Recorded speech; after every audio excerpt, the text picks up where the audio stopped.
Talking a little bit, or I guess part about McDonald's. Yeah, think about some of the biggest brand names in the world. Now meet the Kansas City man who helped create some of their most iconic images and campaigns that launched global empires. Do these names look familiar? It's all thanks to this guy, Bob Bernstein, a creative man with a just as creative office. People have come here just to take photos of your office. Correct, that has happened. Bob says he is constantly cleaning out the office just to fill it back up with new finds. I just got it in this past year, and it's a German piece from the 1800s. Besides collecting, I guess you could say Bob is interested in something else. I don't know, advertising? You ready for this? I am standing in the same room as the man who came up with the McDonald's Happy Meal. How did you come up with that? Well, it was the last of several ideas that we had for McDonald's over the years, and that was in 1976 that the Happy Meal was created. But that's not where it all started for Bob. First one was the flying hamburger, which I created for McDonald's back in it was 67, 68 in that area. And then the Happy Cup came along, and the Happy Cup is a yellow cup with Ronald McDonald chasing his flying hamburger around the cup. And that was in 1968. And then followed by the Happy Plate, of course. And then came the pencil puppet, which we had the characters, and you put that on the pencil. It became an eraser and also something you could have fun with. It had like 6 different characters on it. And then my favorite is the Sippy Dipper straw in the shape of the Ronald McDonald arches. Yeah. Or the McDonald arches, excuse me, McDonald arches.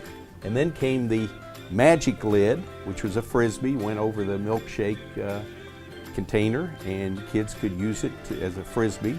And there were plenty of others, including the Happy Meal, an idea that came from Steve, one of Bob's kids. He would be eating and reading the cereal box in front of him, and he would look at it and turn it and read it, and I said, Steve, you've read that at least 10 times that I've sat here, and why do you keep reading that cereal? He said, well, Dad, it's just something to do while I'm eating. And I got to thinking, that's interesting that kids want something to do while they're eating. So the idea was we'll create a Happy Meal box and come up with a box idea that will give kids something to do while they eat their hamburgers or cheeseburgers and fries. And so, as I said, they put different, we put at least 10 different things on the box for them to do. McDonald's was only the beginning. Bob did advertising and became a franchisee for Blockbuster. When we started with Blockbuster, it was a very small company. We were opening a lot of stores, did every one of the openings, did all of their advertising nationwide. And when we finally ended with Blockbuster, they had 7,500 stores. Wow. But he wasn't done yet. Not even close. You worked hand in hand with the founder of Walmart. Yes, Sam Walton actually hired us in 1974. He saw the TV that we were doing, and he called and said, I'd like to do the same thing for Walmart. We said, what's a Walmart? You know, we didn't have no idea. He was in Bentonville, Arkansas.